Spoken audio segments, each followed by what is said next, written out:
Good morning and welcome to Today in L.A. My name is Mike Amos. His name is Bill Rice Jr., is that right? Correct. And of course from located in Troy, Alabama. Of course we're coming to you by Facebook and throughout the country and throughout the world. And of course we also have 12 loyal counties that we come into their I reckon I would say living rooms every day. And 12 out of 67. Hope you're doing well this morning. We're doing well and ready to go. 12 counties, that's amazing. Okay, Bill Rice, what did you learn from the weekend, man? You got to know something. Well, I learned that upsets happen, but most of the time the best team with the best talent wins. Yeah. But not always. The ball can take funny bounces. Referees' calls can determine games. We said momentum and how interested you are in playing can affect it. Those type of things. We sat by each other at the stadium the other night, and I've never seen so many flags in my entire life. I mean, it just seemed like the referees were wanted everybody to pay close attention to them instead of the game. My comeback to them is, we didn't pay our money to watch you throw these flags. We wanted to watch kids play football, but you seem, and it's not just high school, it's college and the NFL, where if you look closely at this game, you will see that about 2 or 3 dubious, bogus, questionable calls will determine the outcome of a lot of close games. One of them was after a brilliant, I'm talking about a brilliant kickoff return by a young sophomore at Charles Henson. I don't know what you expect, Brantley, when the Trojans of Troy come to town, but I tell you what, you're going to see some talent. There's no question about it. A talented group of Charles Henson Trojans. That guy. They're young and talented. That guy, number 2, Howard. Where's that piece of paper? I wrote his name down. Oh, man. It's right over here. And I tell you what, he is a Coach good one. Hambright was on our show yesterday, and he didn't criticize the refs. No, he didn't.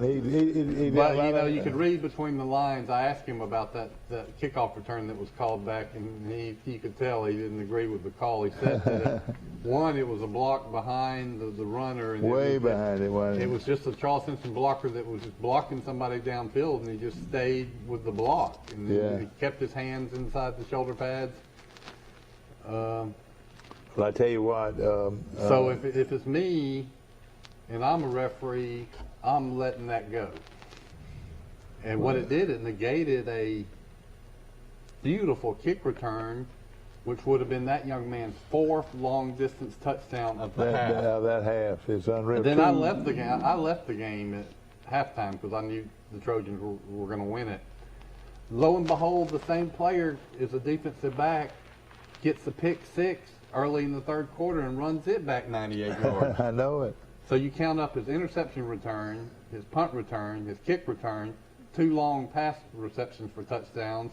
That would be one of the great. It's 450 yards right there. Yeah, it would have been one of the most unusual first halves that a kid from Charles Henson has ever been involved with. I tell you, he was really, really outstanding. Of course, their quarterback, just a sophomore, and he's got talent too, a lot of talent. Yeah, he threw one seam pass down the middle for about 35 yards.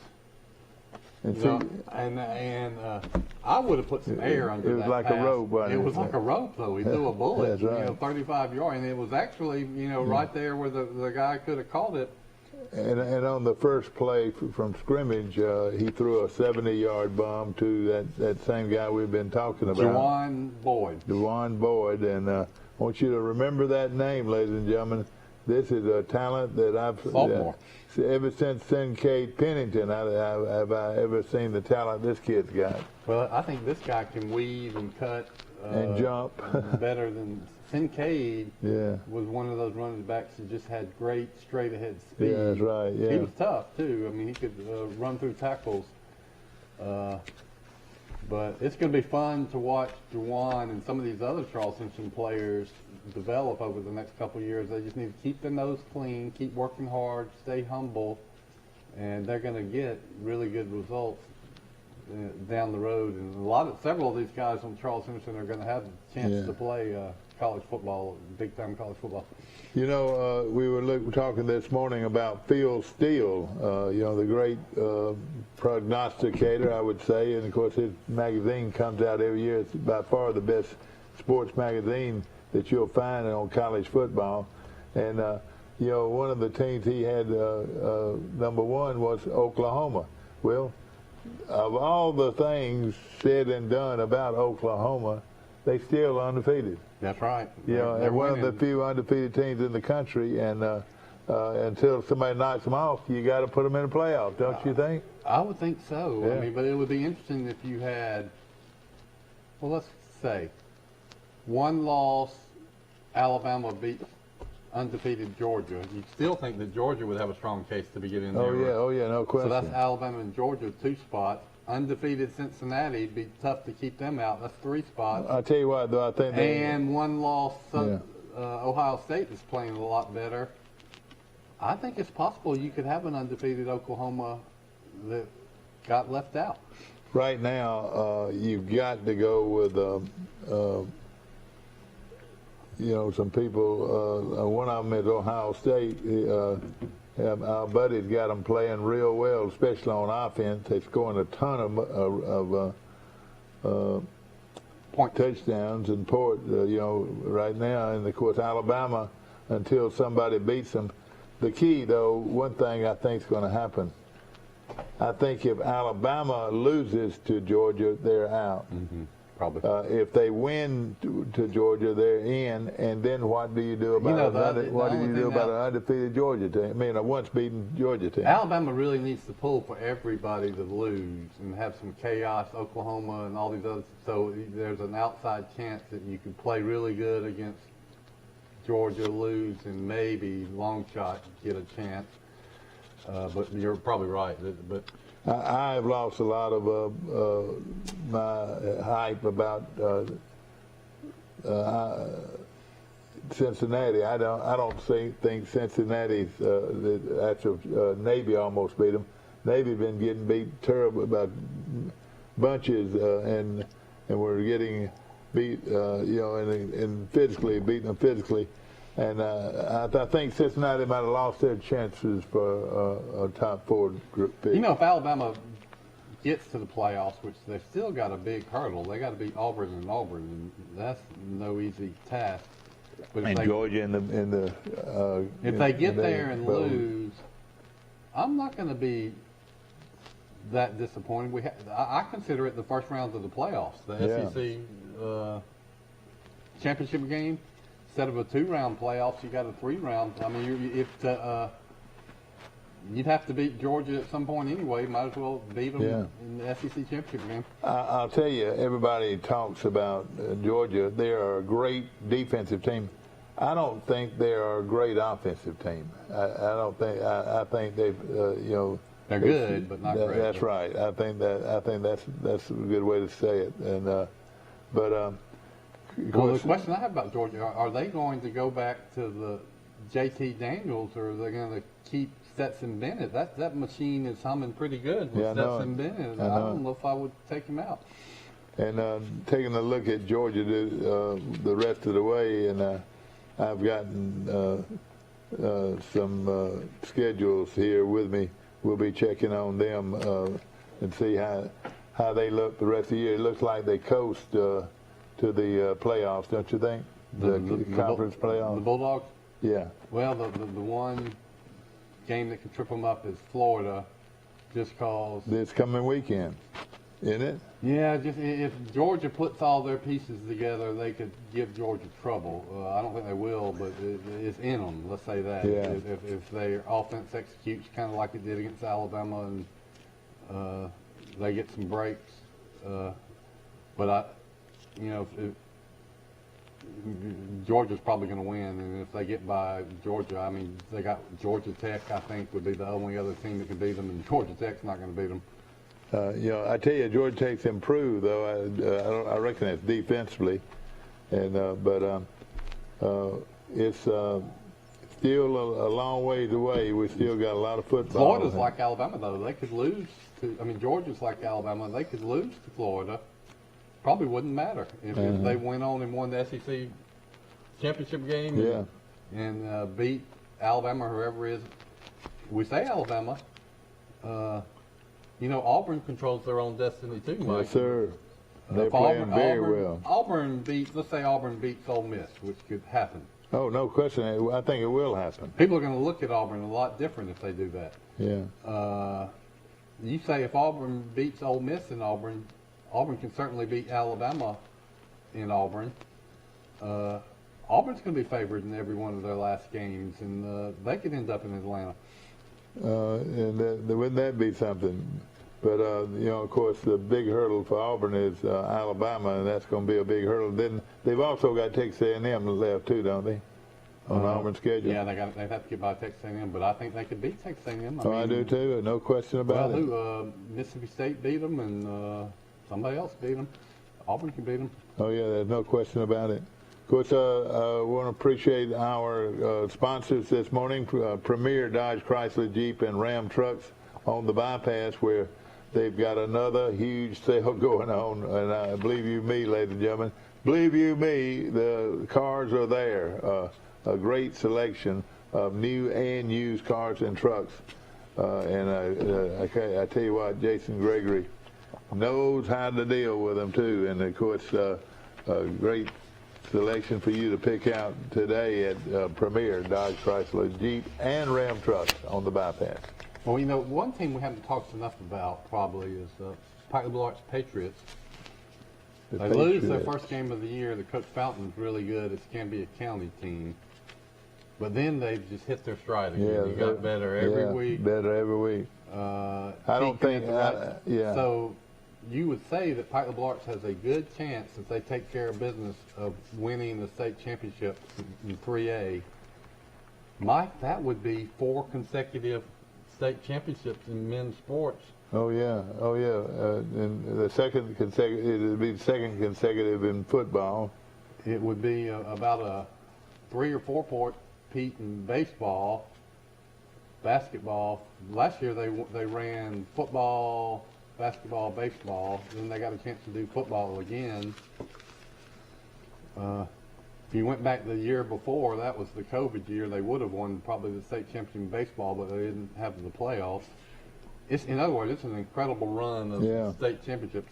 No question about it. I mean, unprecedented, I think, in AISA. We need to get Coach White on our show, maybe as early as tomorrow on this show, and get in to tell us the secret to all this success. A lot of it has to do with players. Morning. Good morning. Where are you calling from, please?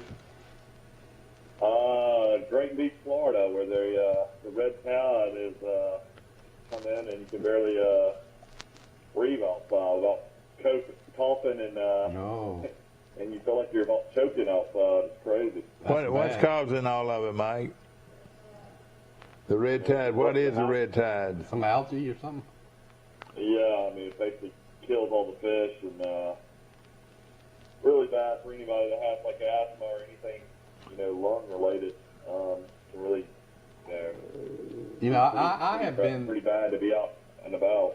I went to the Alabama-Florida State game in 2007, and we stayed in a little resort area near Jacksonville Beach, near the TPC golf course, and they had had a terrible red tide. We stayed on a place that had beach frontage, and they had terrible red tide then, and everybody in our party, everybody that was down there had that cough and itchy. It was bizarre and really aggravating.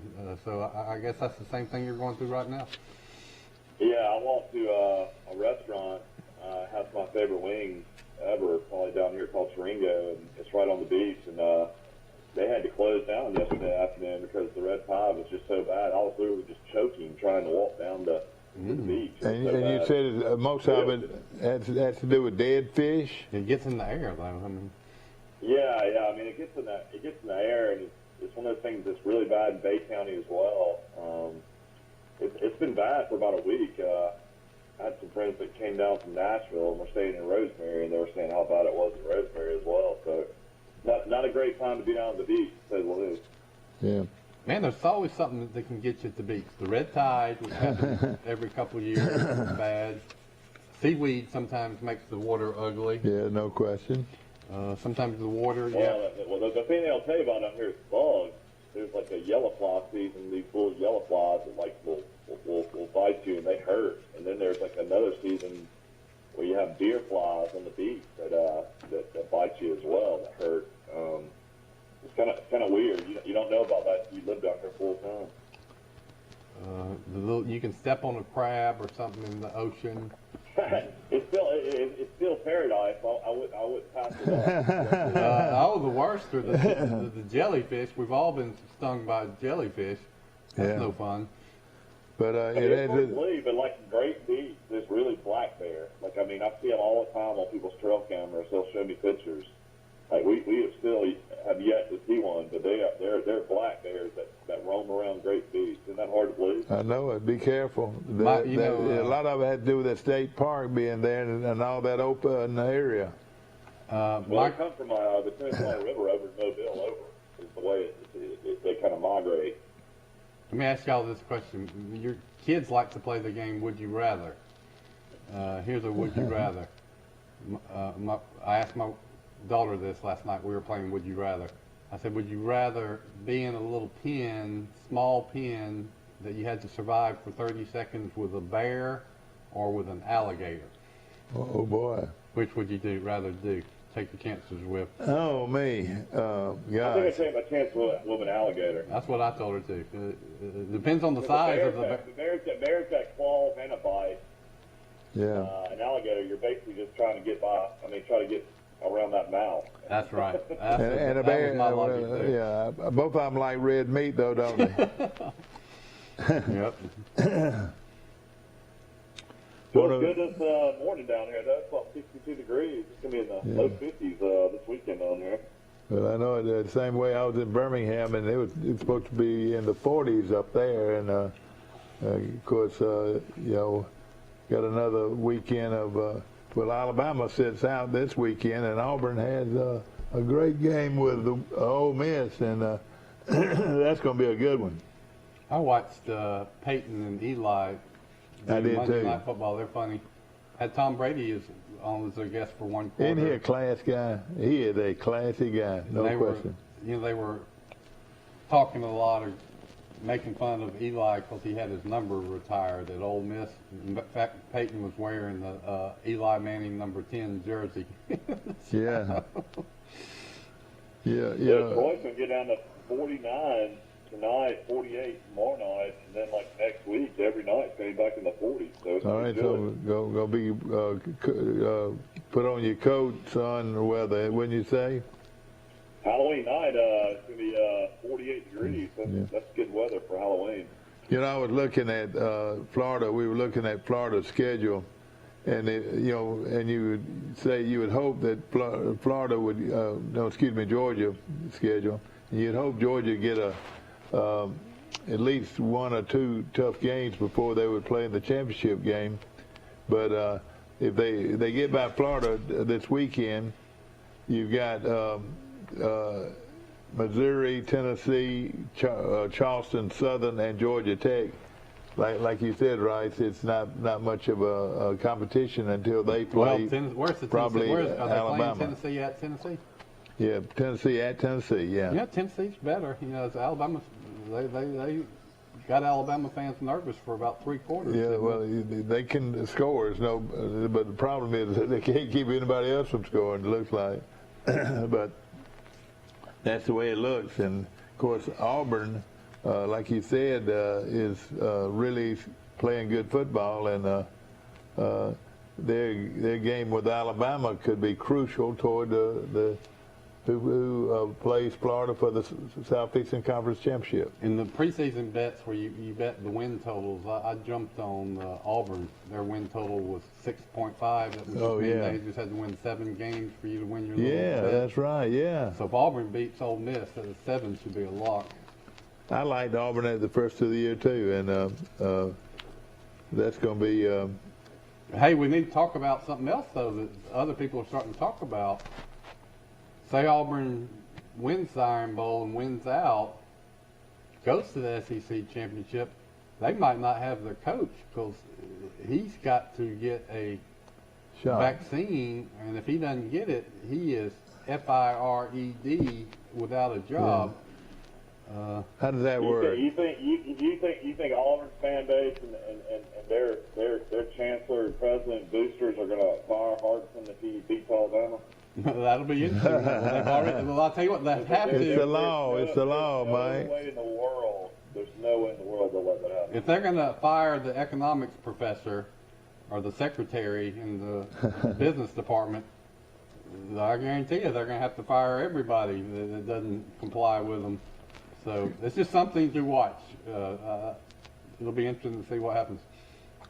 I was looking at that schedule. I read an article Kurt Herbstreit put out, and he said that Auburn is Alabama's definitely the best chance for Alabama to lose down the stretch. But he just mentioned that Alabama's defense is so inconsistent, and I'm sure anybody can watch that Tennessee game and realize that it's not your normal Alabama defense, which was supposed to be probably one of the best defenses they've had in 5 or 6 years going into the season. Everybody thought it was. This open date could maybe put some more heads in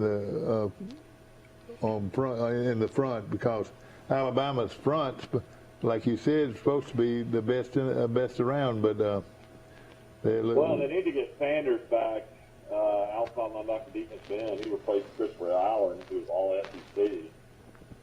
They definitely need to get him back, and then a lot of people don't realize Jason McClellan, the running back, that was kind of a do-it-all backup running back, great receiver out of the backfield.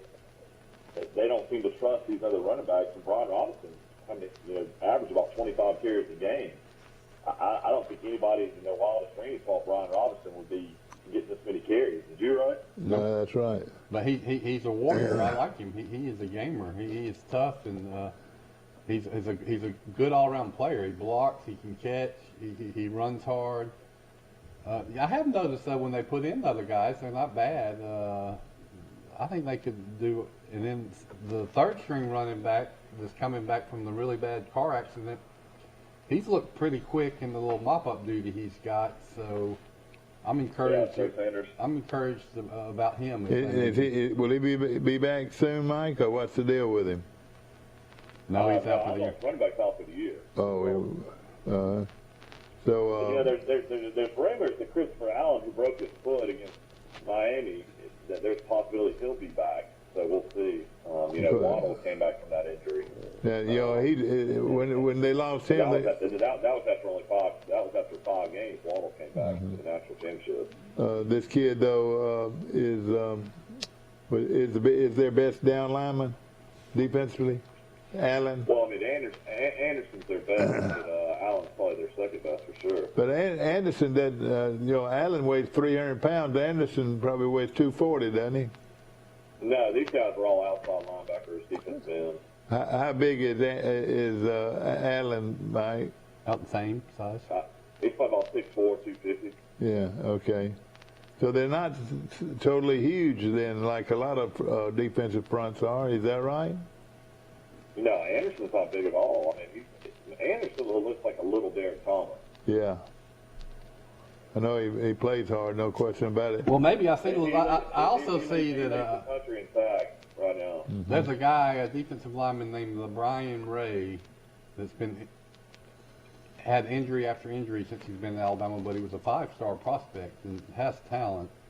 And I've noticed that he's starting to get more and more snaps in recent games. So maybe he can come on and get in shape and make more of an impact on the defensive line. As we looked at Auburn's schedule, they've got a tough one this week against Ole Miss.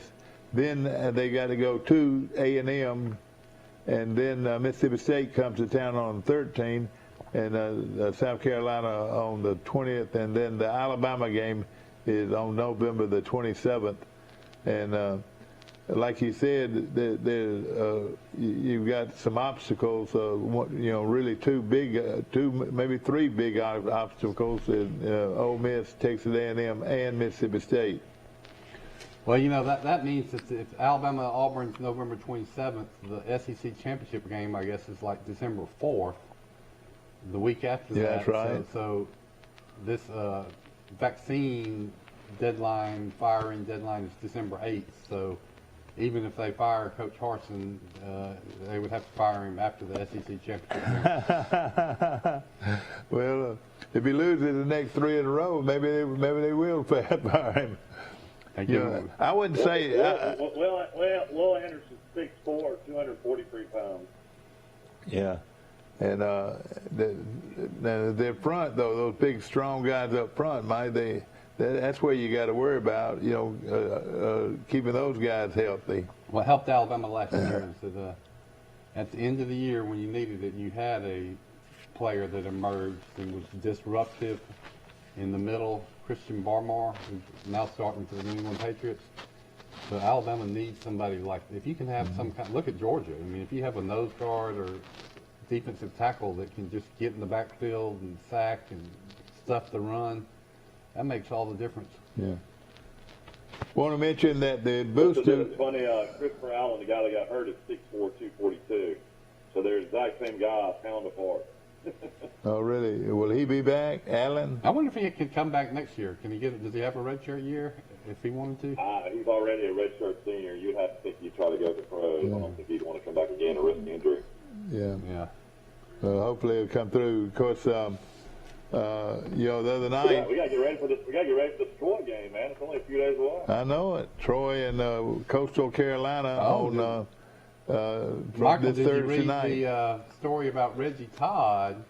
That was dismissed from the team for his alleged involvement in this, helping somebody that was involved in the shooting at Ladd Stadium. His lawyer has come out and said that Reggie is getting a raw deal, that he didn't know anything about this, and he wants to get back on the team. Yeah, I know it. We need him back on the team, too. He claimed that he got home from the trip from Texas and that the guy that shot 5 people.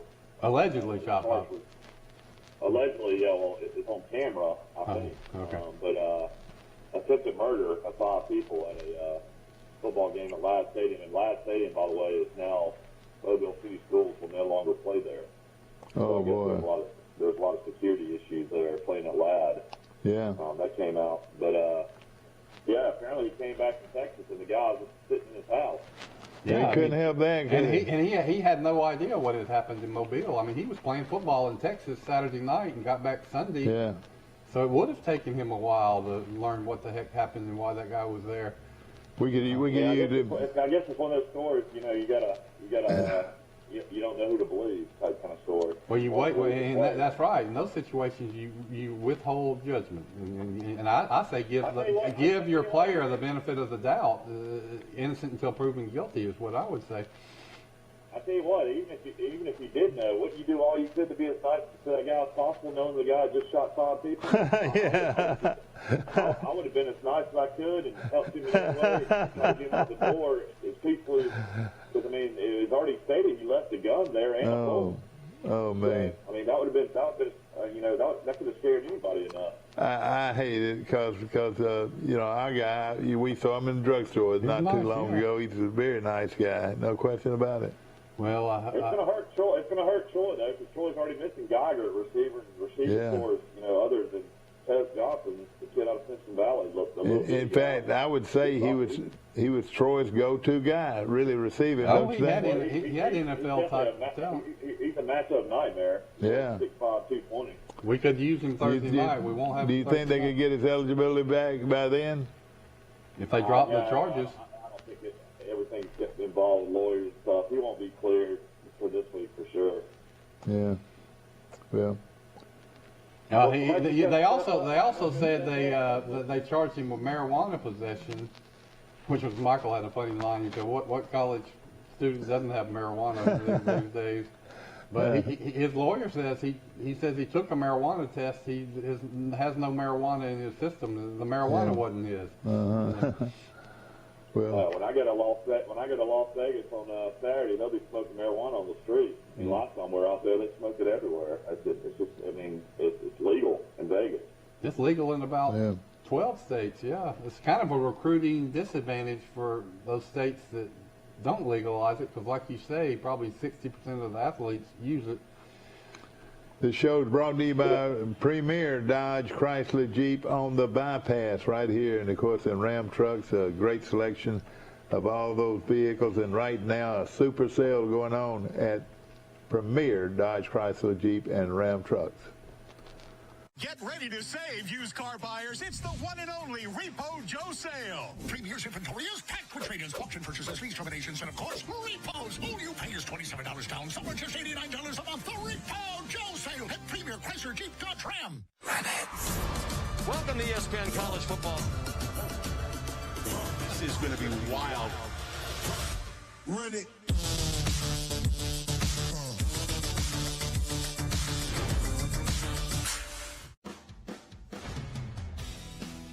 In the market for a new or pre-owned vehicle? We've got what you're looking for. So come see us at Bill Jackson Chevrolet Buick GMC in Troy, and you too can experience the Jackson satisfaction. Bill Jackson Chevrolet Buick GMC.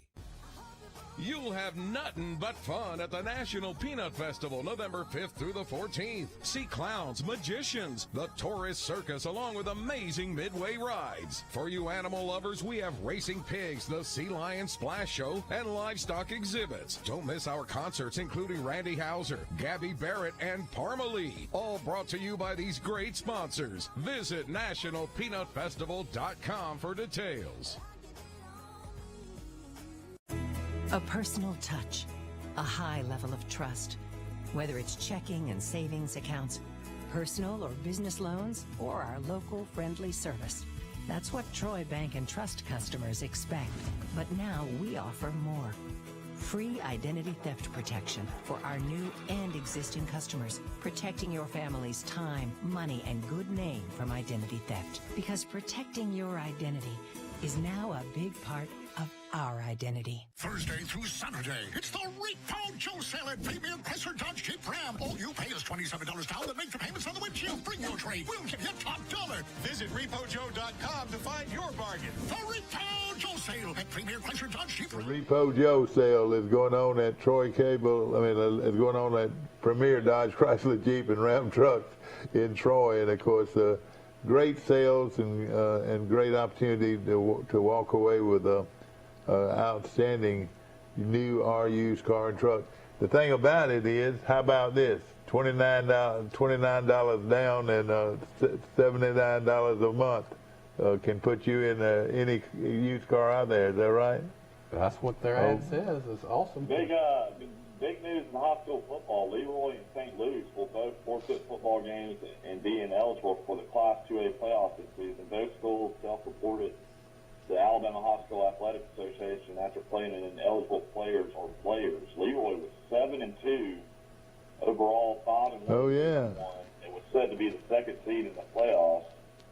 St. Louis was 5-4, 3-3. It would have been the fourth seed. So that's two programs in Class 2A that have to forfeit and now are out of the high school playoffs. So that means some teams will be getting in. That's right. There's some teams that had probably already put up their equipment that they wouldn't be playing anymore. Say, son, hey, we going to play another game.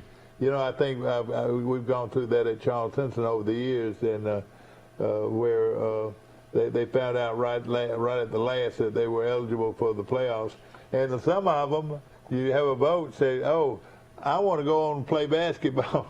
I'm ready to go deer hunting. I've told the story. Some of these kids that don't want to go play in the playoffs. I've told the story here several times about my father's sophomore year at Alabama. They got invited to play in the first Liberty Bowl, and the players voted not to go to the bowl game. They were tired of practicing. Yeah. They didn't want to go up to that cold weather in Philadelphia. And so Coach Bryant basically had to bribe them by telling all the players he'd take them to New York City if they voted to go to the bowl. So they had to re-vote, and they voted yes. And they left Philadelphia after the game and bust on up to New York. Is that Probably right? took the train, and Dad said it was one of the great experiences and fun times Dad ever had. That trip, because Coach Bryant did something he was going to do at first class. Yeah. He might kill his players in practice, but after practice he was going to treat them like kings. Yeah. St. Luke's record is now going to be 0-6 in region and play 1-8 overall. And then Leroy's record will be 0-6 in region, 2-7 overall. And that's pretty crushing for those players. Oh yeah. 7-2, 5-1, and probably had a chance to maybe win a state championship. Evidently, they had that player all year long, though. Is that right? Apparently, Orange Beach now will move up. I didn't even realize Orange Beach had a high school team until this year. Yeah. I'll continue that New York story. It made such an impression on my father, who would have been a sophomore, and he wanted his kids to be able to go to New York when they were in college. And lo and behold, in 1986, Alabama was asked to play in the Kickoff Classic. They played Ohio State. First game of the year. Mike Shula was the quarterback, and Cornelius Bennett was a senior. And Dad said, "I want y'all to go." He paid. Mom and Dad paid for it, and flew up there from Troy. A lot of people from Troy. A lot of the college went. And, so we had 3 or 4 nights in New York City. Stayed at a nice hotel. Went to the same restaurant that Dad went to, Mama Leone's, which was the famous restaurant back when. This was you and your brother, who? Me, Rush, and Bobby. Oh, well, all 3 of you. Okay. Bama won the game. Y'all weren't even chaperoned? No. Y'all, the 3 of y'all went by yourself. Country boys. That's still the only time I've been to New York City. We did some of the tourist things. We did some things. We didn't go see a Broadway play, which we should have. And this restaurant that was the restaurant in New York City in 1958 was kind of embarrassing in 1986. Well, how old were you? You were young, man. I was 21. Oh, okay. Oh, yeah, there's an 80s. Okay. But, I mean, that was, I guarantee you, Dad wanted, he remembered the great time he had in New York, and he wanted to do the same thing for his kids. And we had a great time, too. Yeah. Of course, we want to mention that the booster shots are out now, and of course, the booster vaccines are approved. On Friday, the Alabama Department of Public Health released the latest guidelines for COVID-19 booster shots. On October the 20th, the U.S. Food and Drug Administration amended the emergency use of authorizations for COVID vaccines to all for all used single booster dose, and the amended recommendation allows for mixing and matching of booster shots. So if you had the Pfizer the first time, you can get Moderna. That's right. Is that what they're saying? For anyone receiving, is it still an age limit, like 65 and up, or anything? all right, that's what I was going to mention right now. For anyone receiving the Pfizer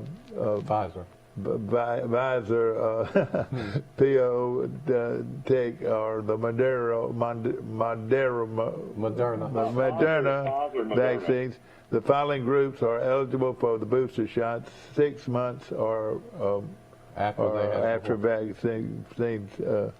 So age 65 and older, age 18 or older who live in a long-term care setting, age 18 or older who have a underlying medical condition, and 18 or older for who work in a high-risk setting. So that is. What if you're going? What if you're going to Vegas with your wife and you're worried about getting sick? Yeah, I know it. Yeah, you better be careful. You got to have an underlying health. What you're trying to do is identify people that are most at risk of having a bad outcome, which makes sense. Because we got to bring our actual real vaccine cards. They're going to be requested at different venues. When we go see Sting on Saturday night, we're going to have to show our vaccine cards out in Vegas. Show your papers. I never thought we'd get to the point where we also got to wear masks the whole show too. I just never thought we'd get to the point where in America somebody say, I'm going to eat at a restaurant. If you go to eat at a restaurant in New York City or San Francisco, or I guess places you're going to Las Vegas, you got to show your papers, your cards, or they're not going to serve you and say you get out. It's just surreal to me that this. Well, I mean, what's so weird is you can go into restaurants and stuff, and you have to have your mask on before you go in. But like when you sit down and you have your bill and your drinks, you're going to be there for an hour and a half. You're not wearing a mask. You know, so I mean, it's kind of pointless. It's all optics and theater, in my opinion. So, right. so what do you get from this booster shot article? I mean, it just tells you that you can mix. You can have you can have a Pfizer or a Pfizer or Moderna. Moderna, yeah. Like I had the Moderna booster. I had both shots Moderna, but apparently I could go get Pfizer, or I could go get. I guess Johnson & Johnson doesn't offer a booster, so I could go get Pfizer instead of Moderna. I guess is what it's saying. What this is an admission that the vaccines only work for 6 months, if that.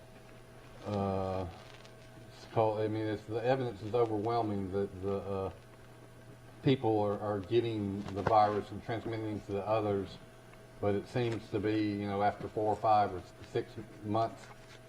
So, and here's something else that you want to think about. You're getting the booster now after 6 months. Don't you think 6 months from now what are they going to say? Get another booster. Yeah. So you're on a.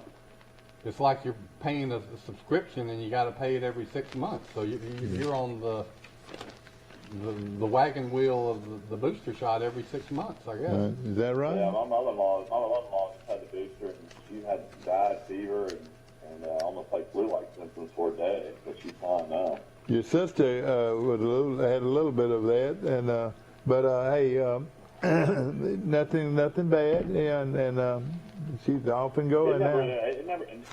I had no issues from either shot. I know the second shot really hit people hard, but I didn't have any issues. I know my wife felt it more than I did, but it's one of those things where I mean, I'll probably get it, I'm sure, on down the road. The big issue that a lot of parents are going to deal with is they're going to offer, vaccines now to kids 5 and up. And that's going to be a big conversation. A lot of families are going to have that conversation to figure out if that's something they want to do. Yeah. But we'll see how it goes. I tell you what, in Florida, it's like nobody wears the mask anymore anywhere you go. So it's kind of back to like it was before. Yeah. Like, you don't even think COVID's around anymore down here. Want to say hello to Colin McCreary this morning at Wells Fargo Advisors, and of course he can help your money grow and grow very well. Of course, right now the market is very conducive for right now as far as being able to. Colin can put you in the right stocks. That's right, no question about it. And if you've been with Colin for several years, your net worth is much higher, would be my bet. Yeah, no question about it. Of course, we'll be right back with more of Today in L.A., brought to you by Sandbuck Insurance in Troy, Alabama, and Delusia and Enterprise. Get ready to save, used car buyers. It's the one and only Repo Joe sale. Premier's inventory is packed with trade-ins, auction purchases, lease terminations, and of course, repos. All you pay is $27 down, some are just $89 a month. The Repo Joe sale at Premier Chrysler Jeep Dodge Ram. Welcome to ESPN College Football. This is going to be wild. Run it.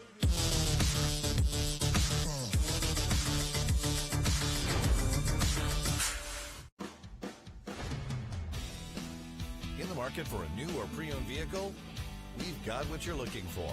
So come see us at Bill Jackson Chevrolet Buick GMC in Troy, and you too can experience the Jackson satisfaction. Bill Jackson Chevrolet Buick GMC.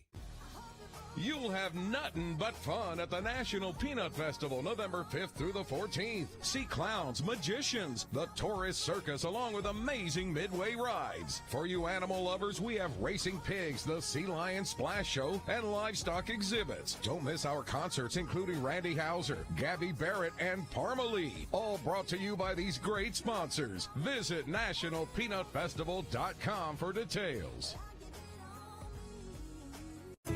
A personal touch, a high level of trust. Whether it's checking and savings accounts, personal or business loans, or our local friendly service. That's what Troy Bank and Trust customers expect. But now we offer more. Free identity theft protection for our new and existing customers, protecting your family's time, money, and good name from identity theft. Because protecting your identity is now a big part of our identity. Thursday through Saturday, it's the Repo Joe sale at Premier Chrysler Dodge Jeep Ram. All you pay is $27 down and make the payments on the windshield. Bring your trade. We'll give you top dollar. Visit RepoJoe.com to find your bargain. The Repo Joe sale at Premier Chrysler Dodge Jeep Ram. And they needed to win by We're 6. back on there. That was a low score. I know it, 13-10. Ooh, Back to our show last night, the New Orleans Saints were victorious over the Seattle Seahawks by a whopping score of 13-10. Seattle has a neat stadium. They showed some overhead shots. Oh, yeah, of it. oh, yeah. Architecturally cool. But I watched the deal with Peyton and, I was trying to figure out the network. It was Channel ESPN 24, two, ESPN 2. ESPN 2, and it was very enjoyable. They just talk about anything the they want to Mannings, talk about. the Mannings were there, and they brought in Brady, and God, what a super guy! What a super guy he is! And they had just talked about on another network about how he played the game the other night, and the little boy that had a very serious brain tumor, and had been following Brady's career, and the little boy would take him to every game, and they say he'd just start crying every time, when they mentioned Brady's name. And when Brady found out about it, he went to the stadium and he met the little boy, and sure enough, the little boy got to meet him, and he gave him his jersey and everything.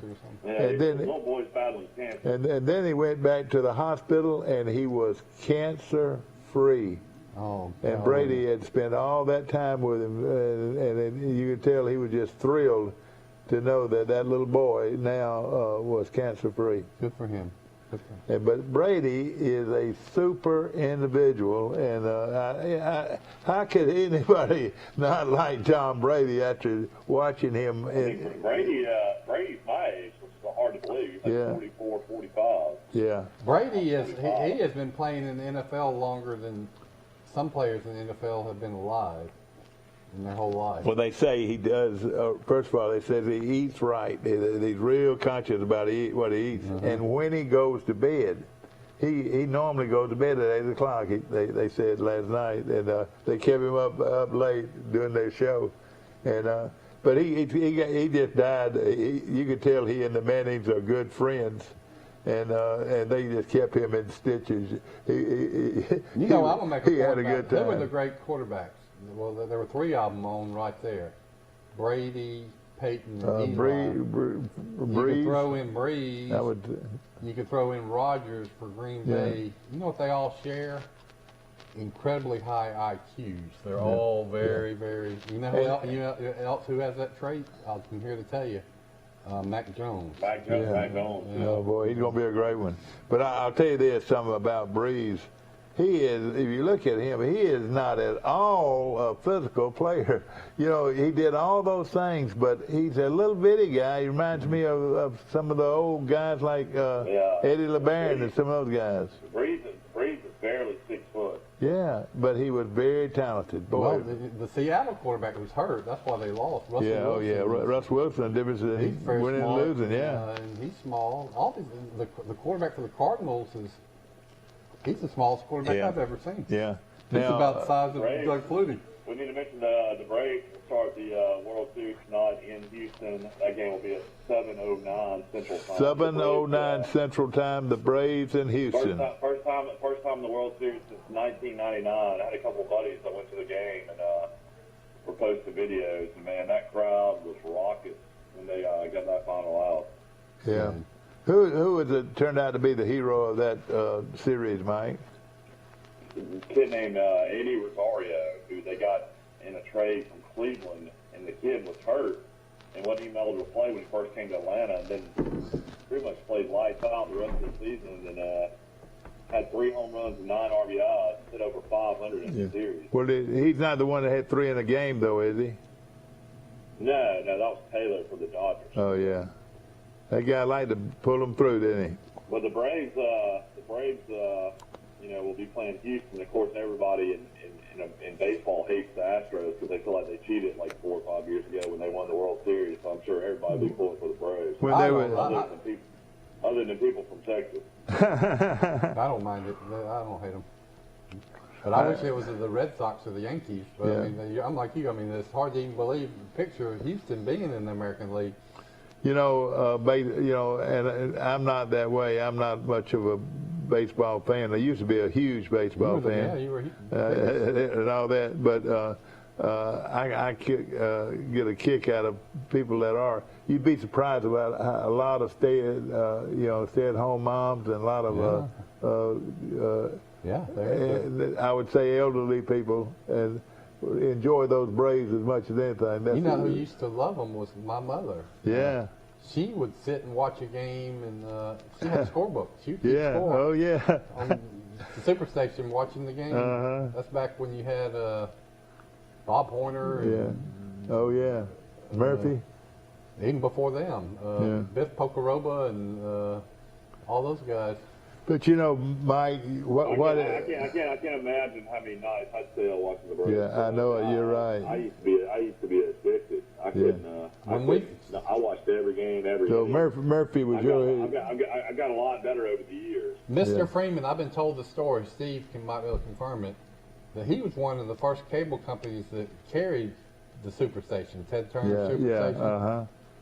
So you had the Braves, and they were not good when they first came on Troy Cablevision. I mean, they were one of the losingest teams. But man, we all watched them. Yeah. Mike, what did Murphy and Horner have in common? I mean, they all got to take advantage of that short porch and left, and that was a homer. Atlanta was a homer run paradise. They had players like Horner's famous because he had 4 home runs in a game. Yeah, he had a home run in his very first game, and he's also famous for he did not spend one day in the minor leagues. They brought him straight from Arizona State to the Braves, I think. Yeah, that's right. And then they had a pitcher, reliever named Garber. Yeah, I remember her. He turned it back when he threw it sidearm. And he wore number 17, and that was to publicize the Channel 17, which was the Superstation. Yeah. He was the guy that struck out Pete Rose when Pete Rose had the hit streak and was threatening Joe DiMaggio's hit streak. Uh-huh. The final out when the Braves stopped Pete Rose's consecutive hit streak, I think at 41 or 42 games. Yeah. And it was Garber who struck out Pete Rose. Oh, yeah, that's right. Interesting news. I don't know if y'all mentioned this, but Texas Tech fired their head coach Matt Wells yesterday, and their interim coach will be Sonny Cumbie, a former quarterback at Texas Tech. But Wells is 13-17. This is his 3rd year, but the guy was 5-2 until he got beat by Kansas State. They blew a big lead, and Kansas State came back and beat them. But Texas Tech at 5-3. That's right. Oh, I know that was something. I wonder if they were playing real good at the time too, like you said. He was 13-17, and he was only 7-16 in the Big 12. So another job coming open. Pretty amazing. I didn't see this one coming, but he didn't have an overall very good record, so I can kind of see it now. Yeah. Of course, we were looking over what happened this past weekend, Mike, with Charles Henderson's big 42-21 win over Headland, and talking about Parker Adams and his wide receiver, Jaywan Boyd. They were just simply fabulous, and Adams threw 3 touchdown passes for 216 yards, and while completing 8 out of 10 passes. Of course, that Board scored 4 touchdowns on the night, hauling in 2 touchdown passes, returning a punt 73 yards for a touchdown, and an interception for 100 yards and another score. Boyd had 181 yards receiving yards and 173 return yardage, and then another 80-yard kickoff return. It was the most phenomenal first half of football I have ever seen a young man play. The 80-yard kickoff return was called back by a bogus call by the referee, but if you include that 80 yards, in the that's first half, 433 yards of real estate that young man had. Well, it was not all in the first half because the interception return was early in the third quarter, but early in the third quarter he had 453 yards of offense. So I tell you, Charles Simpson 2-7, but they're playing very well right now, and that's something I said to Coach Quinn Hambright was that you regardless of your record, if your team gets better every week, you're doing the good job. If they get better every week, and this Charles Simpson team, I would say it's getting better every week after playing like that. Well, they didn't quit and packed it up. Now they need to finish and beat Brantley, which is going to be a tough task as good as Brantley is. Yeah. And that game is going to be right here on Troy Cablevision, Steve told us. Yeah, going to be able to watch it on TV. Brantley, Alabama. The Brantley Bulldogs versus the Charles Simpson Trojans. Yeah. Be sure to watch that one. Yeah, I would like to say that a 1A should never beat a 5A, but I know Maplesville used to beat a lot of 5A schools back in the day. Oh yeah. Brantley, I would imagine if you were putting a line down this game, Brantley would be the favorite. Well, I tell you though, a talented team. They're young, and talented. The Charles Simpson team, and then of course I hate the story about Hill Creek, but I really thought that he was coming back. I didn't think that was a season-ending injury. Yeah, and of course that will hurt them, no question, because he is, like we said, already committed to Troy. He's an outstanding football player. Before baseball season, because he's a really good baseball player. But it sounds like their backup quarterback is really good too. So. Yeah, I know it. Troy had a great quarterback. I felt like, as far as being such a winner, he won a couple state championships in Georgia. That Kyle Soul kid. And yeah, I thought I'm almost 100%. He's never even stepped on the field for Troy. I know it. I don't know what. I don't know what's happened to him. I mean, Gunnar Watson, of course, has come in and played really well. So I mean, I'm not complaining about that, but I'm just surprised this kid has not been in the mix. You read his bio; it was pretty impressive. Yeah. Well, sometimes it takes them a couple years to mature. And then there's the. I tell you what, I expect Troy to pull out the whole arsenal on Thursday night, especially down one start receiver. I mean, hopefully Woods will be back at running back. Woods didn't play against Texas State. I know it. 100 yards in the half. I would imagine Troy trickery will be involved. You're going to have to do anything you can to pull off the upset against a really good team. Yeah.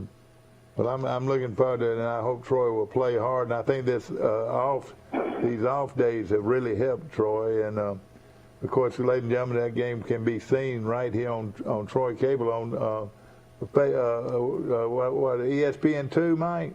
Is that yeah, I mean you can ask for better. That's a major network, yeah.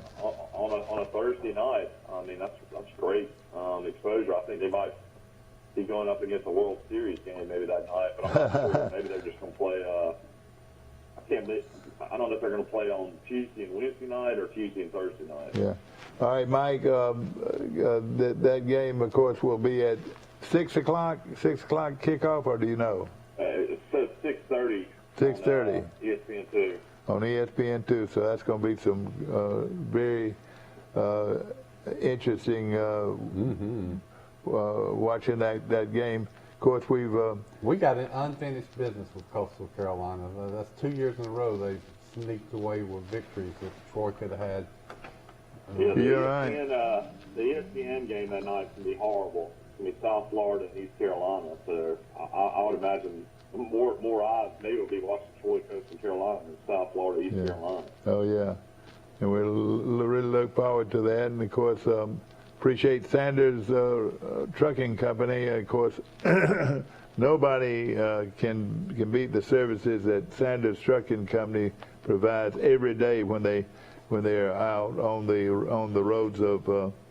And then, of course, Wiley Sanders Truck Lines have been around since gosh, I reckon late 50s. Yeah, I don't know the exact date, but I would think it'd be in the late 70s at least. And, No, the Wiley Sanders started that trucking business right when he was out of high school. Well, let's see. I've heard Halstead on his commercials shows the truck since 1958 Oh, or 59. man, since 1958, and of course they've been around a long time. I'm sure it would have been just one or two trucks early on. Yeah. But of course, his dad was a wonderful man, and of course, Wiley Howard went Sanders. to high school a year or two ahead of my mom and dad, and he was working through high school, and as soon as he got out of school, he was, I'm sure, was putting hauling in batteries. 18-hour days running that business with He his was father. Right? he was hauling batteries, different places, picking up batteries and bringing them. That's how he got started in the battery business. And the trucking business. And The trucking business, the battery business begat the trucking business, or vice versa, and then later it became plastics too. Yeah. I think Wiley was more of the time with his batteries. That was his interest. I would think that's how he got started with everything. Let's go to our phones for it this morning. Rice, let's see who we got here.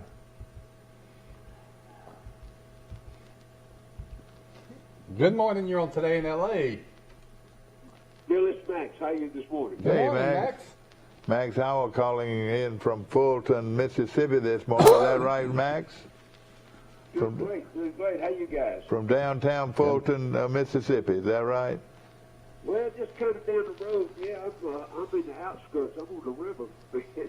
Yeah. Not much activity down here except people going to work. Are you on the Mississippi River or what river? No, this is the Tennessee Tunnel Basin. Okay. It runs from Mobile all the way up to Kentucky. Oh, yeah.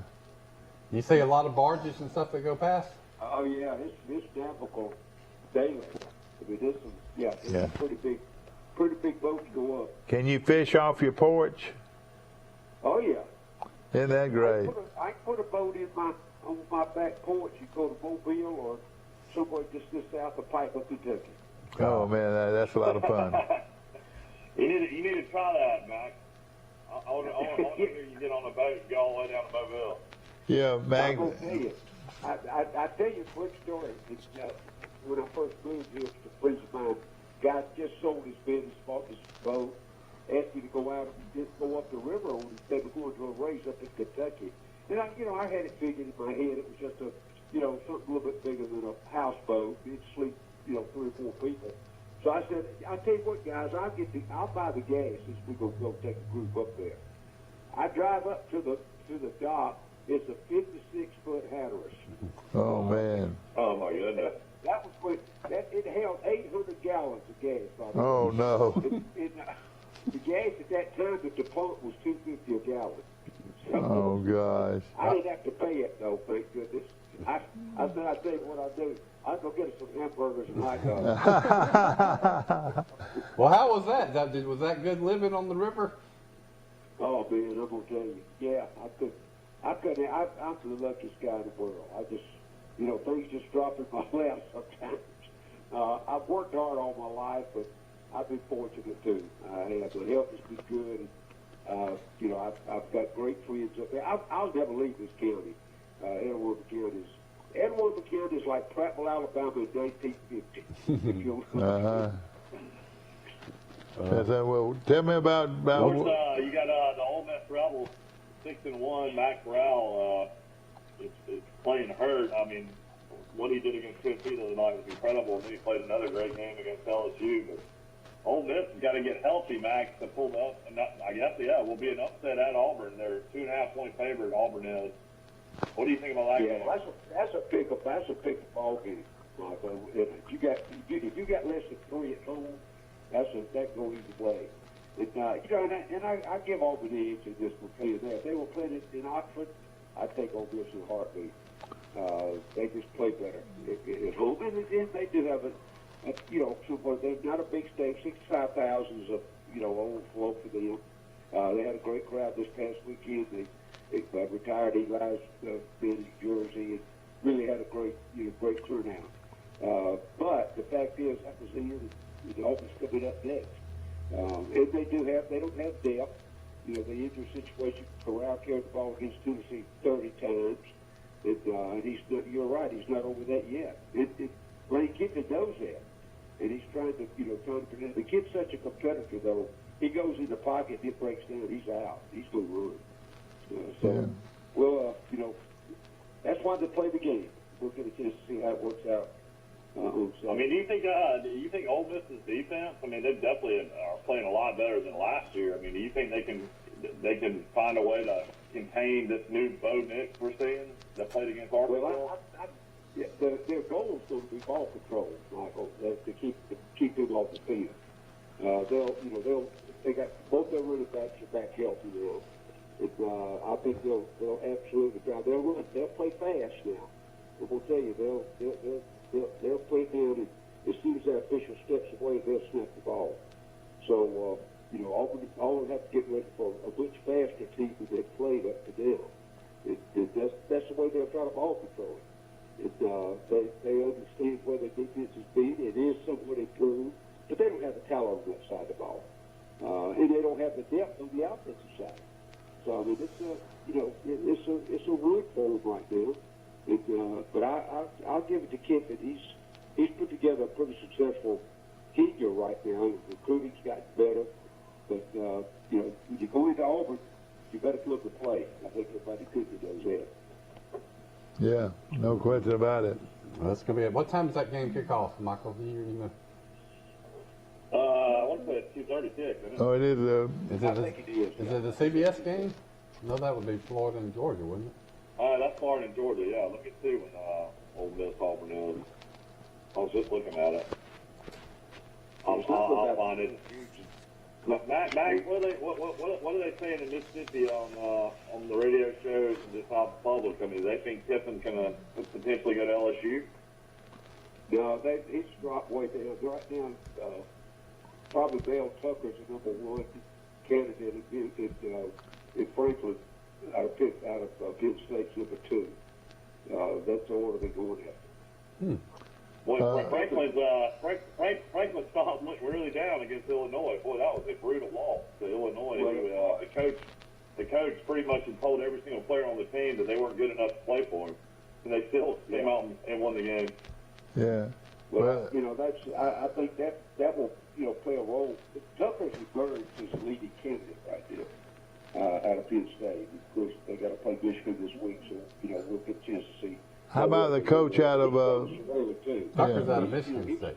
Yeah. He was an assistant at LSU with Nick Saban. He was on Alabama's staff. He's been on Georgia's staff. He was the head coach of Colorado for 1 year, then he went to Michigan State. And they're undefeated right now. So, I think he's elevated himself, and they're going to pull out all the stuff. They've already reached. The key to this thing, guys, is at LSU is they want to try to solve all those legal problems they've got. Plus, they got to pay Ogeron $16.9 million. They think it'll take $100 million to clean up their mess. Oh, me. What? Auburn Ole Miss at 6 o'clock on ESPN. Okay, 6 o'clock. Great time. Great time to watch that game. They'll get them all. Yeah, they'll get everybody oiled up so they can play. Yeah, no question about it. And the kid, of course, with all these inquiries about coaching jobs and so forth, I like my guy over there at Mike. Louisiana Lafayette? Yeah, no. Yeah, I like him a lot. I think he's a great coach. Napier or whatever. Napier. And but the other one is the kid at Cincinnati. Cincinnati, yeah. I say kid. Luke Fickell. Yeah, well, I would think he would be the top He'll candidate. get one big job somewhere. If he, yeah, I know exactly. But you know what, guys? Go back and check the success of those guys. Look at Missouri right now. The guy coming from Appalachian State. Look at Butch Davis when he left Cincinnati with Tennessee. They had not had great success, and I don't think LSU's going to go that route. They're going to go somebody that's already successful at the big level. I'll tell you where I'd go. I'd go to Wake Forest. He's a pretty good coach. You're right. Good job. Yeah. Yeah, Paulson's a really good coach. But now, I would think that the guy that we were talking about, though, has had a pretty good career. Cincinnati. Yeah. They could get Franchione. Oh, yeah. Yeah. That was the biggest mistake they ever made, I believe. It was Franchione. But not Franchione, but what's his name? I am shocked. I thought Lane Kiffin would be the hire at LSU, in my opinion. I mean, I feel like he's a guy that can win a couple of national championships. Yeah, but they got other politics involved in there, major politics. They got a minority president. He's already said they want a minority head coach. Oh, I didn't know that. Well, Mel Tucker is a rising star, it looks like. I wonder about the leadership at LSU for one reason. They were one of the only team in the SEC that imposed these vaccine passports at football stadium, at Tiger Stadium. They might have dropped it since. But for their first couple of games, you could not go to an LSU Tiger game unless you showed that you were vaccinated. Now, that's fine and dandy, I guess, what you would expect in California or Washington, but not in the South. Because, New Orleans is like that as well, though. It's very strict everywhere. Well, let me just say this. That tells me they got these radical liberal leadership, and that ain't going to bode well for the football program. Max just answered a lot of questions right there, about Tucker. I can understand now why he would be the number one candidate. He's the top, one of the top young coaches out there. This will be his third program in 4 years. That's right. Well, that's new. I didn't know that he was one of the top, but it's also LSU did pretty well getting another coach out of Michigan State. A guy named Nick Saban came from Michigan State. Yeah. I remember a lot of people when he came saying, why are they getting this Yankee to come down and coach at LSU? I'm the same way. I was the same way when I looked at it. But again, a minority coach and Tucker fits the bill there, don't you? Don't you think? Yeah, I think they're going to make it financially feasible for him to stay a while. I mean, they recognize, from the people I talk to, they recognize him jumping from step to step, but he's moving up the ladder. Oh, yeah. And I think he spent most of his career as an assistant in the South. I think that LSU. I do think there's some other things though, guys. They got to clean up that mess with all the lawsuits. They got over $50 billion worth of lawsuits pending right now. Oh my gosh.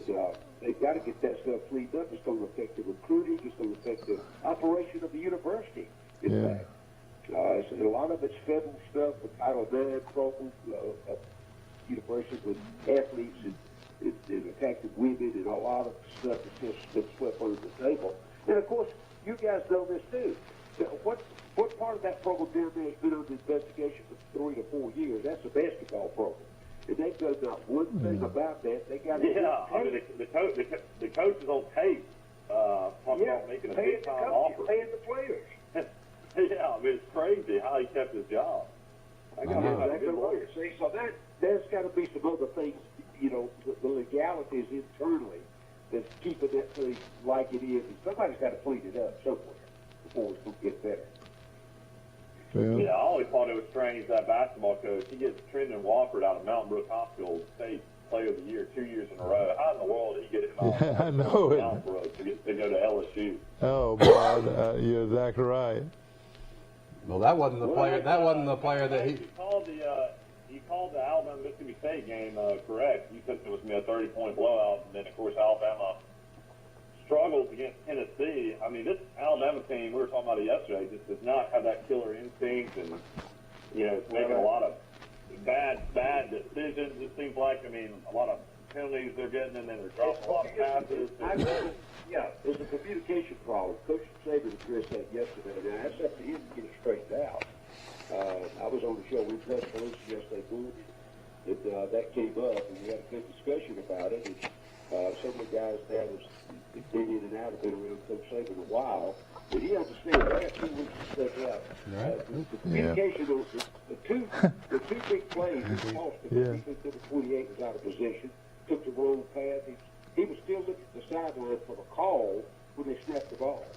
I mean, it's just little things that how do you get a penalty on a block punt? You get 3 guys knock the punter down, and then 2 series later you get one blocked yourself. Yeah. Alabama doesn't do that. That's a breakdown in communication somewhere on blocking. Max, excuse me, we're going to take a short break. Of course, the show is brought to you by Premier Dodge Chrysler Jeep and Ram trucks on the bypass, and also Troy Regional Medical Center, and we appreciate them so much for providing us with an outstanding hospital right here in Troy, Alabama. We'll be back. Get ready to save, used car buyers. It's the one and only Repo Joe sale. Premier's inventory is packed with trade-ins, auction purchases, lease terminations, and of course, repos. All you pay is $27 down. Some are just $89 a month. The Repo Joe sale at Premier Chrysler Jeep Dodge Ram. Welcome to ESPN College Football. This is going to be wild. Run it.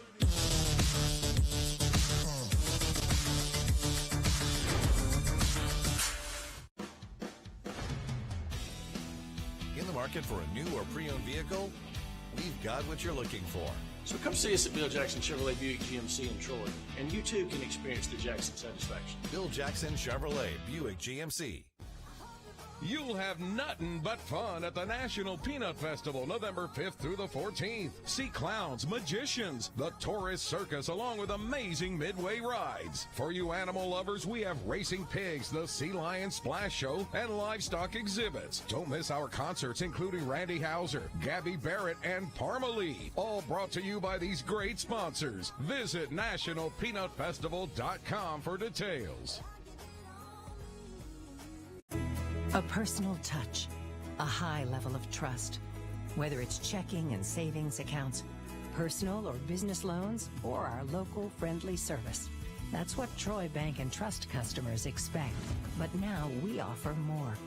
Free identity theft protection for our new and existing customers, protecting your family's time, money, and good name from identity theft. Because protecting your identity is now a big part of our identity. Thursday through Saturday, it's the Repo Joe sale at Premier Chrysler Dodge Jeep Ram. All you pay is $27 down and make the payments on the windshield. Bring your trade. We'll give you top dollar. Visit RepoJoe.com to find your bargain. The Repo Joe sale at Premier Chrysler Dodge Jeep Ram. Get ready to save, used car buyers. It's the one and only Repo Joe sale. Premier's inventory is packed with trade-ins, auction purchases, lease terminations, and of course, repos. All you pay is $27 down. Some are just $89 a month. The Repo Joe sale at Premier Chrysler Jeep Dodge Ram.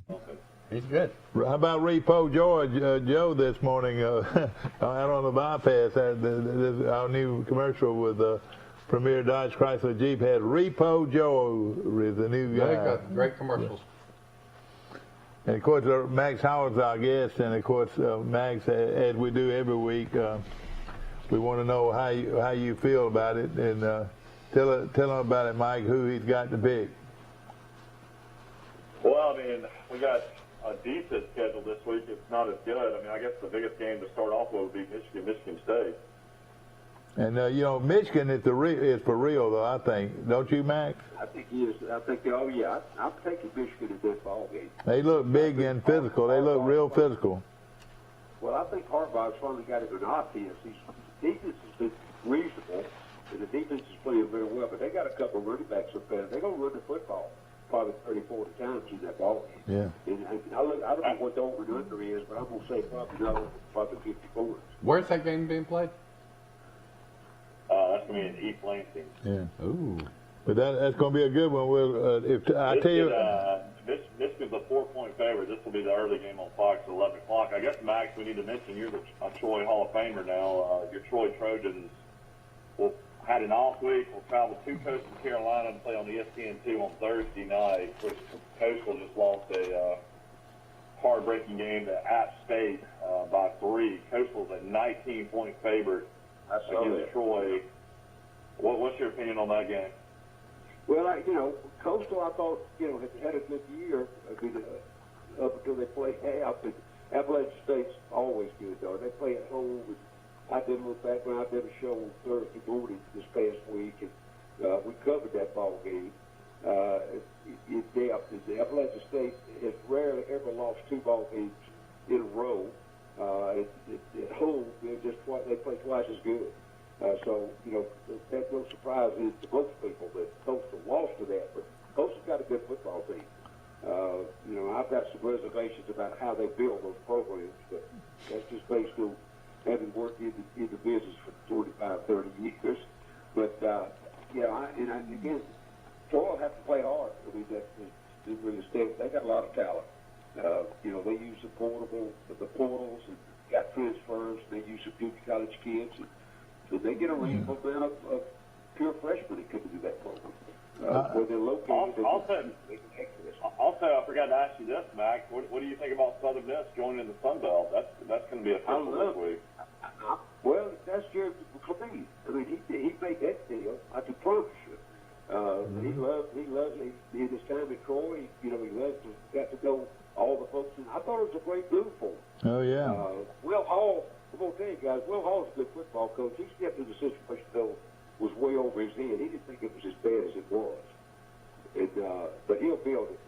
If they give him time, he's got to. If you check his track record, he's everything from the time he won a state championship, he won a national championship at junior college, he won a national championship Division II as a player at Florence, Alabama. Won the Heisman Award for Division II. Yeah. And he took West Alabama, which is Livingston, to the national playoffs, and took West Georgia to the national playoffs. Yeah. So he's got a track record. He's done well. And it's going to be interesting. Old Dominion is going to go to the Sun Belt, and it looks like James Madison is going to make the jump from a 1AA power, but they're waiting on Marshall. Marshall's still they're hiring a new president. I think he's coming on board this week, and Marshall is yet to commit to the Sun Belt. But man, if you had Marshall and Southern Miss, and then of course James Madison's a really great program. Yeah, you're right. They'll make it well. Then Old Dominion's a good basketball program, never been known for football, but they'll have 14 schools now in the Sun Belt playing football. I think it's moving. I think it's moving ahead of Conference USA. And I don't know what the end results are going to be on Conference USA. What they down to 6 or 8 schools now. They might not be around. Brothers probably to move too. Yeah. Conference USA is Conference USA's only chance is to get a bunch of schools to move up like James Madison. It looks like. I don't know where else they'll find teams. I tell you, that is a big thing for James Madison, and they have a great program. But that's all the way up in Virginia. That's a long ways away. Old Dominion. Virginia. I don't even know where. Is Old Dominion in Virginia? Yeah. I think so. Yeah. I believe that's right. I think we need to thank you for bringing that up. That's big news for Trojans is Southern Miss joining the Sun Belt. Maybe Marshall, these 2 Virginia schools are good additions. The Sun Belt, instead of being broken up and having teams leaving, is going to get even stronger. And since they're going to have 14 teams, you can also see that the Sun Belt is going to be like the SEC and soon play 9-game schedules and maybe 10 games in the future. But these are going to be all good opponents and a lot of good rivalries. Yeah, that's good news for the Sun Belt. What have to do for Troy is better elevate their recruiting base. They will have to get out of just the Southeast, or they do a more thorough job with evaluation. You get guys at that level, you can play and win with 20 and 25 players, but you're not going to win championships unless you've got 30, 35. It's got to be just like the SEC. You're going to win national championship at that level, you've got to have 40 players that can play. Troy's to that level. I think now, with the increase in the conference, with the talent level that's coming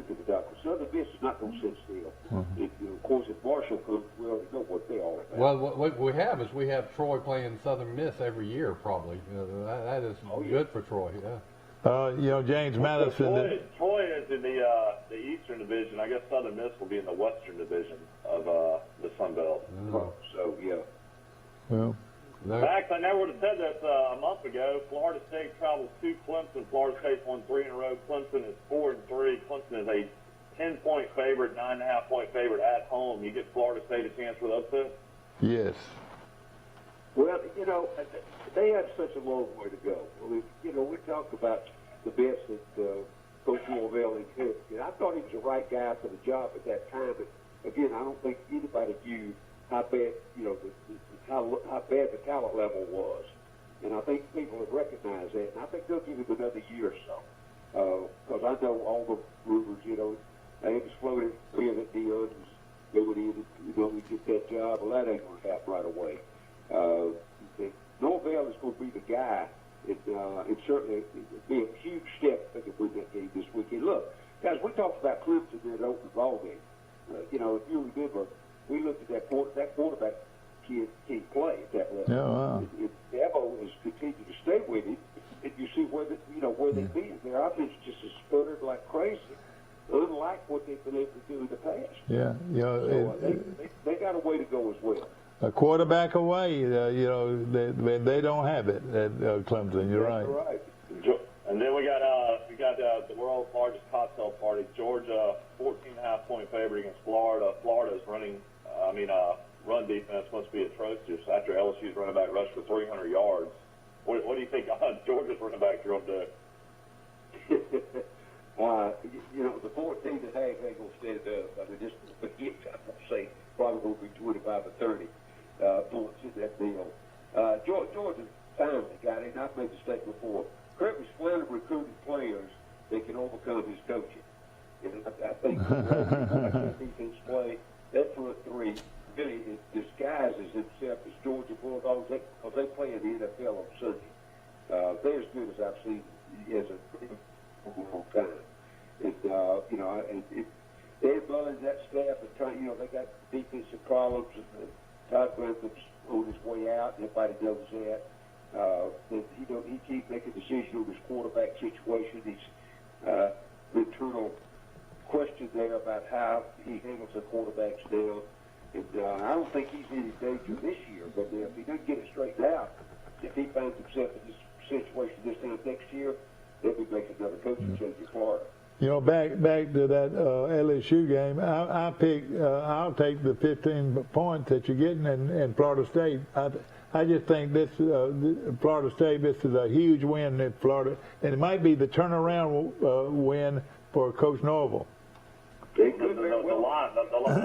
line is 10, and then the game we already been talking about. Who do you think wins Ole Miss Auburn? I'm going to give Auburn a close one there. Just mainly because they played at Auburn. And Ole Miss just doesn't have the depth. If they hadn't played 2 ball games like they had physically, but Corral is not 100%, he'll play the whole ball game. Because there's a huge drop-off between the next.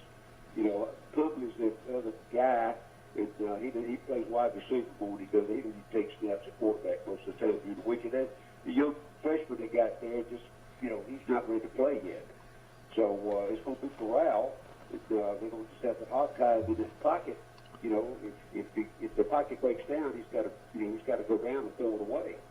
Yeah. So I like Auburn in that one in a close ball game, but I think Ole Miss will make a showing. I think Auburn better get what they get early because Ole Miss is going to play fast. They're going to try to get 15 to 24 to the board by halftime. Okay, thank you so much, Mag, for joining us this morning. One big thing that a lot of people want to know is what's for dinner? Well, let me tell you, boys, I started with you last week a little bit. I ate with them last night. They went to the Mississippi Delta. 8 of them did. They killed 146 squirrels. Squirrels. Oh, my God. We're not talking about the little old gray ones. We're talking about the big red ones. Oh, yeah. About cleaned up, there's about 25 pounds of beef. We're going to cook squirrel and remember this Saturday night. A couple of salads. It's getting cool weather. They love that chocolate Mississippi mud pie. I'll do that. We'll throw a couple of scoops That sounds great, Max. You live a life of a great life down in the Mississippi Delta. We appreciate you very much, Max. We look forward to hearing from you again next week. I'll be right here, buddy. Thank you. All right, guys. buddy. Have a good one. And ladies and gentlemen, we hope that you've enjoyed our show today, and brought to you by Express Oil Change, and we appreciate them very much, and all of our sponsors very much. And we'll see you tomorrow, bright and early for Today in L.A. See you again at 1:30.